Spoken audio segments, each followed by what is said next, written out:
আসসালামু আলাইকুম। আজকের পর্বে সবার খুব পছন্দের একটি রেসিপি ভাতের চালের ঝরঝরা ভুনা খিচুড়ি রেসিপিটি করে দেখাবো। আশা করছি আজকের পর্বটি আপনাদের অনেক ভালো লাগবে এবং উপকারে আসবে। আমি এখানে ভাতের চাল নিয়েছি 2 কাপ নাজের চাল, আর মুগ ডাল নিয়েছি আধা কাপ, হালকা টেলে নিয়েছিলাম মিডিয়াম আছে, এবং মসুরির ডাল নিয়েছি আধা কাপ।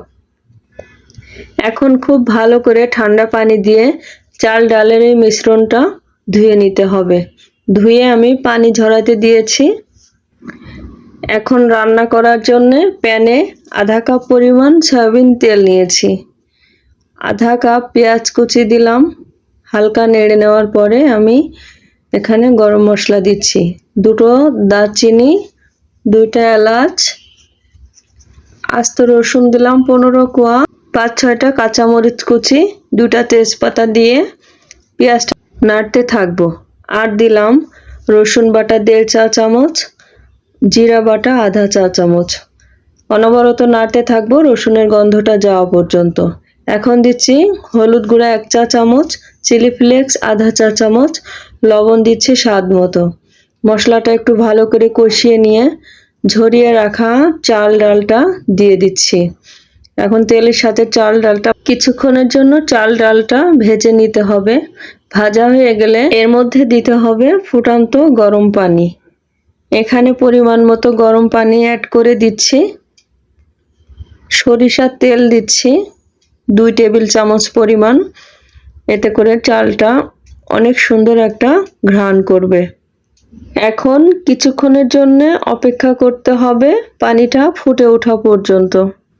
এ পর্যায়ে ঢাকনা দিয়ে ঢেকে দিতে হবে পানিটা মাখা মাখা হওয়া পর্যন্ত।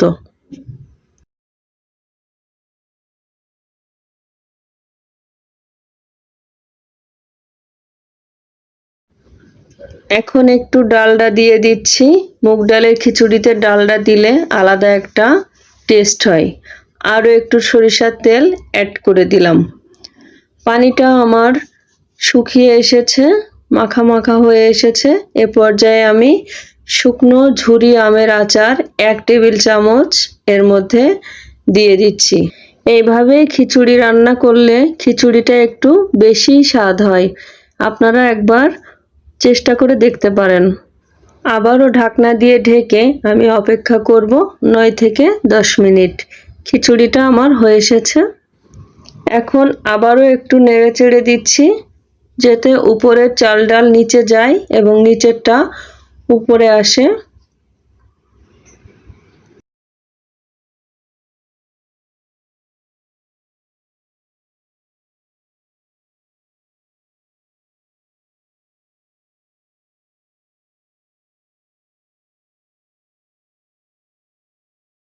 এখন আরও 5 থেকে 7 মিনিট চুলার উপরে রেখে দিব ঢেকে, চুলাটা অফ করে।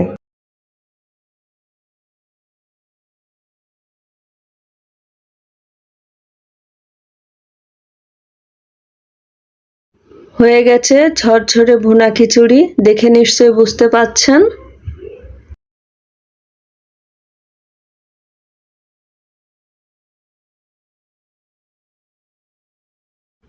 সবার কাছে একটা অনুরোধ, প্লিজ আমার রান্নাটা যদি ভালো লাগে আমাকে কমেন্টের মাধ্যমে জানাবেন এবং আমার পাশেই থাকবেন। সাবস্ক্রাইব করবেন, লাইক এবং শেয়ার করবেন। সবাইকে অনেক ধন্যবাদ। আজকের মতো বিদায় নিচ্ছি। আল্লাহ হাফেজ। আবার আসবো নতুন কোনো রেসিপি নিয়ে।